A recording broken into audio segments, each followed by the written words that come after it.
be hodali e daygu e anda ko woni courant enen hiɗen courant giɗe mari wifi ɗen connectade ça va mais ɓen ton anda ko woni courant.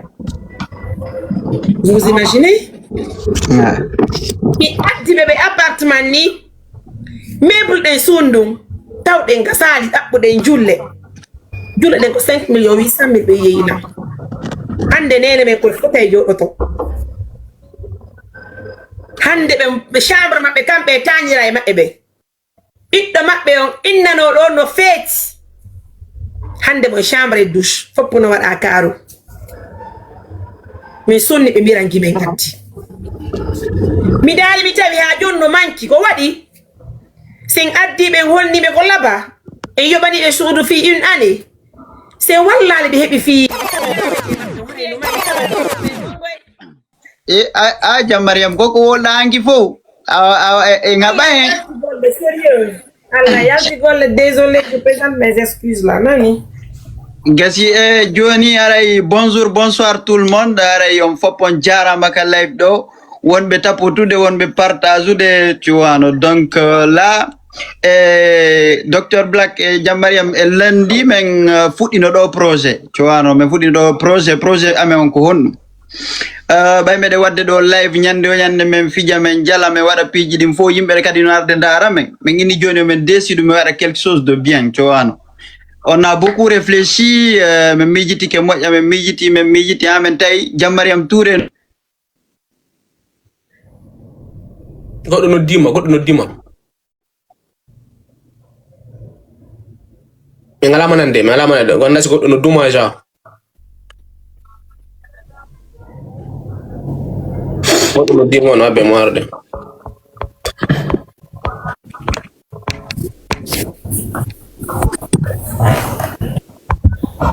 lega tapote lay kondo waɗi la jawnde mo me alsina kira farande connexion yi waɗi la ni Canada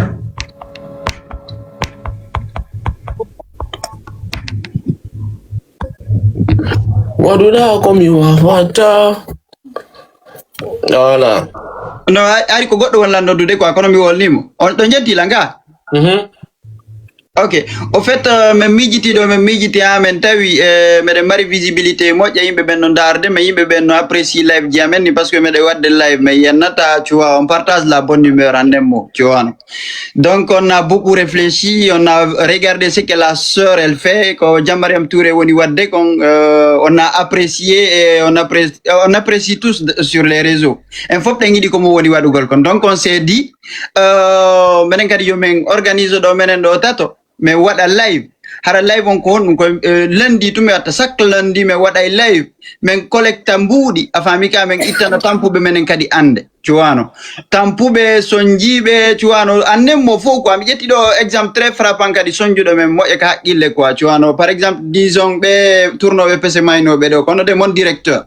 cuwano ɓen mawɓe ɓe soñjino ɗo ko ɓe soñji a faami ka goto emen ƴettali ɓe ɗo naɓi ɓe labtani ni yoɓe waɗu examen dara ko ɗum nawnini ɓe quoi cuwano donc minen sifa ɗin piiji ɗon si min yii e tun on lundi wonɗo arde ɗon min waɗa live a faami ka min wallitoɓe quoi cuwano donc cette fois ci min daari min tawi Jammariam Touré nini meɗen darde page ji makko ɗi mo mari ɗon yummiraɓe soñjiɓe moƴƴa noon cuwano ɓe o yittoye Fouta ɓen no mari payko escroit bien a faami emin yiiɗon kadi payku ngoyi mo waɗi payku hunduko kon no ɗum anni ɗo cuwano donc on s'est dit pour une première fois ce qu'on a récolté yo min mottidirɗi min wallitoramo ɗum noon quoi pour une première fois cuwano e min kurtu kartanino ɗo min waɗi live min waɗi numéro Orange Money min waɗi PayPal cuwano min mottidirno somme 5 millions francs guiné a faami donc on somme 5 millions francs guiné kono mi woni wadde janggo si Allah o jaɓi min tigiri alsina mi waɗanay Jammariam Touré dépôt ji ɗin quoi cuwano donc eyi noon ko ɗum ɗo ɓe marno comme annonce quoi joni noon ɗum noon ko chaque lundi on le fait cuwano donc woni 10 000 woni 20 000 woni 30 000 tout ce qu'on récolte on le fait cuwano min ittanaymo be quoi cuwano Jammariam Touré ino mo ɗo ko jajamen a faami so noddimen oyni alsina hande lan heɓi ande mapinde lan quoi mi publie ka page an kono mi récoltali hay fuy minge chulo e garçon e duma men ara men jodo men wada live men pito woni ci menen meden mari goddum men beyditay woni onon grand be amen be wano docteur Black do men nodda yo men na tigir on sor jono sonji wallito dem ko walliti do ngem fu ciwano parce que wano mi doni je suis quelqu'un qui a été élevé par sa grand-mère ciwano yumirabe buylan yano sonji mi falte itude ande kono mi mara spepa ciwano donc kono si mottondirama ciwano mottondirama mi remarque do ni par exemple 2000 personnes no ka live et plus ko 2800 wondo kono der 2000 personnes si goto be itti 5000 francs guinéens 5000 hara ko 5000 francs guinéens on tigi e mottindira e onno de 10 millions ciwano tu imagines juste 5000 francs guinéens par personne 2000 personnes tu mobilises 10 millions din 10 millions ji donc itana e goddo ande kaytanta goddo ande itana goddo ande ciwano donc on s'est dit joni ko objectif amen on non dum non grand ko saklondi tanke menen mede wuuri woni men wonu beyraabe woni men woni jeune be eyno do jam Mariam do way mo wolande ko men miñiraabe makko men ko kala ko men way wadde on le fait woni burdu barda makko on ka réseaux sociaux woni burdu barda on ka famille ciwano ko men miñiraabe makko ciwano donc ça bouge pas ko dum non mi mari ko mi wowla ciwano gore be ambe no do kadi ino do garçon ino do ciulo ciwano ibe way kambe kadi wolde ko be mari woy berne mabbe nen quoi la ngandino be augmenta do kono dudata jodi garçon tu peux monter da yawde do wola Wengel andono. OK Yo les gars, on faut que mon yura mono be ben live do won be do e faut be capture dini parce que là ndi ko golle mon den nini don capture de dini dole e no do de wondi do système Mariam Touré ande e kanyum e docteur Black Bagada Wonson donc do ngandi live fekki do lundi men no hande kadi chaque lundi on projet do mer men présente chaque lundi me wade comme kaltina ali kon Orange Money e kanyum e PayPal e Wave fi récolte ko mbodi wallito bezoni ben e ngaldo non ko me récolte kon mais pensale wobbe ko parce que nani ko kuje Mariam Touré tout wadante donc me wadana buy quoi fait donc pour le moment do vu que comme yi kon ko fe kon ka compte ja Mariam Touré de balde do nangi men hakile den quoi fait donc ko me récolte do me mobindiri donc 5 millions o me jette men junna ja Mariam Touré fi yo wallito be wondi don parce que donc faut de ngandi si hewti jungo ja Mariam Touré o itta yande donc de yide publication ji buy kon fe ingol ton kon ni public ko ka compte mako donc kala yido do no tous to quoi fait donc même si me jetti dino men junimo are mission donc on côté do weltini bernde ittu be weltini bernde amende menen kadi donc are ko non non ala fi de don gasi chulo vazi ankadi wolu mi gain to ko asia gaini o vazi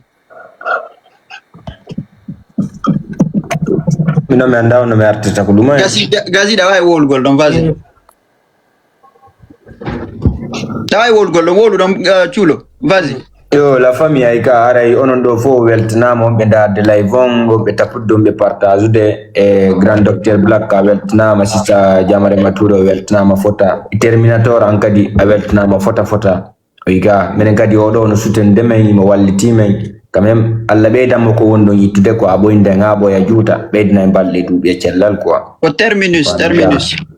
o terminus jodo mo suteni men fota wallahi mo wakkilani men fota quand même mais mobiliser do 5 millions Jamare Mature indon jango si Allah lan no jabi alsina do mo nabantedi ko duma ko Orange Money mamani go ko quand même kun no me wa hebugol passé ko live mo 2 heures tan me wadi ka ko 3 heures tan ko 5 millions me wa hebugol quoi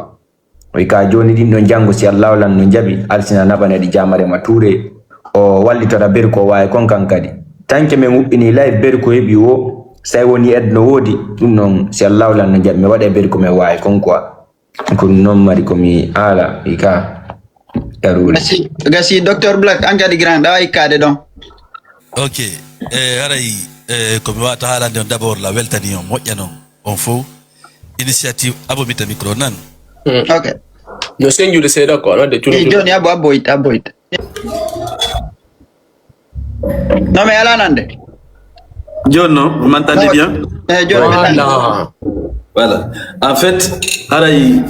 jama d'abord ko to ko weltana gol initiative mo don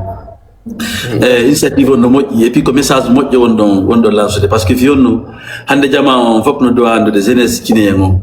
et do ande les réseaux sociaux on peut utiliser ça de façon positive et éducative tu vois non c'est-à-dire joji do mejiti moƴƴi ni application do hakide makko de mo utiliser et hande c'est des milliards on adata no di projet di montata mais tant que wonda wadde ko hunde moƴƴere kala yiwdo ma hara ko personnalité jo ma dum o associé image ma ko ngema mais si tawi wona piiw moƴƴi jokkuɗa ko aybingol immoma ma ɗum déligo woɓɓe hay goto associété a image makko on e ma donc jama do watta mbiɗa yila e ɗum ɗon o faami hande ko nde hunde nde jokkuɗon ɗo kala marɗo hakkil si ari associé image makko on e mom par ce que c'est quelque chose de noble o faami wallitagol nawnuɓe Allah tagu fonnaali tu vois parce que ndeɗa lita hande fi an no heɓira mbuuɗi woɓɓe no littude fi no heɓira cellal tu vois non donc andi ko noon aduna way e koko wonɗo wadde ɗo si a jii yo Allah nawru projet o yeeso e toro jama on kadi ɓe arɓe wallito en e o projet mon ɗo projet o no moƴƴi tu vois non sistajo on depuis fuɗɗimo yiɗe réseaux sociaux je l'ai toujours encouragé parce que koni wadde conseil c'est à dire he ko Allah tu yoɓatam sinan wawno yiɗi no gurda makko e nokku goo hein tu vois non mais elle a choisi elle a eu le dos large elle a choisi d'aider soutenir tu vois et c'est ce qu'elle fait et nous aussi car réseaux sociaux ɗo menen kadi bimer ɗo koni ɗin piijoni mi wadde ɗo tu vois non aider les autres lancer SOS ji wallito yimɓe donc onon kadi on wari o fuɗɗike ɗum ɗo ɗo yo Allah nawru projet o yeeso ɗum wata wiide Amen. Amin ala jabindo man. Merci. Johnny, terminus, Abbe. Terminus. No haba sister. Non. Ko kanko sakkito to quoi. Terminus, vas-y. Yo, arrêtez mon dos, Dr. Black, Sister Marma Touré. Bon, mi dura ko yo to dos na. On gagne yo de yo te konfo. Arrête, Sister John. Vraiment mi do weltanima. Mi andama en personne même la vidéo jima. Yo Allah yobe ko buru moƴƴude. En tout cas non te soutien ko ɗum waɗi simi waɗi o projet ɗo fi darugo menen kadi no min wallitoro julɓe ɓen hare vraiment min wakkiloto menne ɗo nayo e tawtuɓe men bo min wakkiloto min ɓurta wakkilade kadi hara chaque lundi si Allah jaɓi kala ko Allah nonani men ko hara ko ɗum ɗo min wata waɗugo ko hara miɗen weltanima fota ɗum noon marno ko mi yewta fimon dow. Vas-y. On va peut-être aller vite fait après Jamariam tu continues. Oui, vas-y. Ono be anda be ngo grand jodo terminus do ko ardo depuis o fuddi men sifude kala do ari ko mi watta kon propagande me jawna do yimbe be fiida mabbe donc depuis o yidu no o fuddi men sifu ko laddana men kadoji ado me lansu de projet no mais ko jiba o nani meden fala lansu ko projet no digo da men leyton o renseigni kon ne projet lansu go do disi do soutena men ko afet o do ni kon do ide do addido gasa wonno ben kala do lendi yino kado ko adi kon do yilti kado no timme le kadi o betti som kadi fiyo men timmintin puddo me juna Jamariam Touré ko ono be anda mo be donc ko wondo le wondo me soutenu go habiti ko ma soutena men ko afet mo yidi ko mon ko adde mo apprécie projet amen o no soutena men kala ko men propose donc c'est un bon ono be anda mo be fop abonnement ko donc c'est un bon quoi. Merci. Merci à lui. Et ko ni jama arita seda ko ni kala yido ko do watte ko ni jama arita seda. Ya. Merci grand, merci. Merci.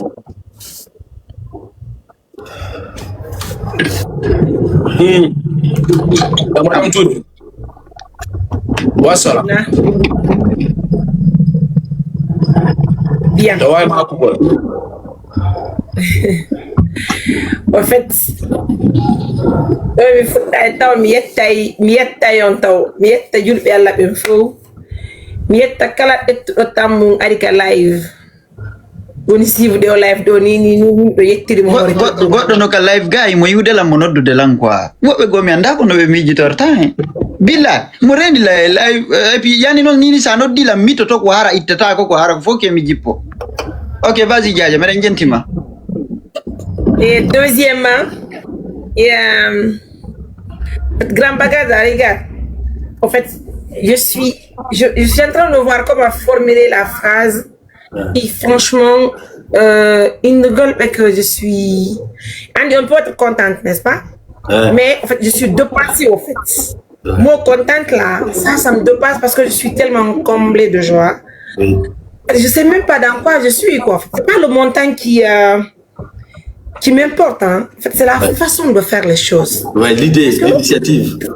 Ça me dit que j'ai des frères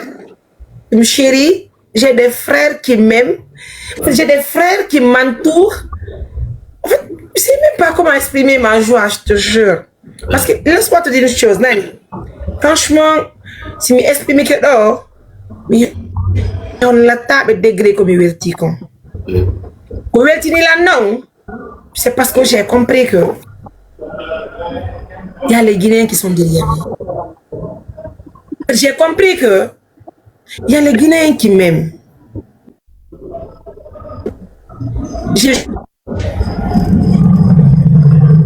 Là. Donc c'est un travail qui est noble. Mes frères là, le travail est noble. En fait, on relit là.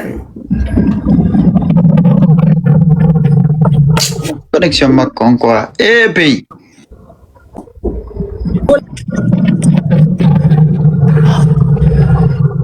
Trop mbaba God.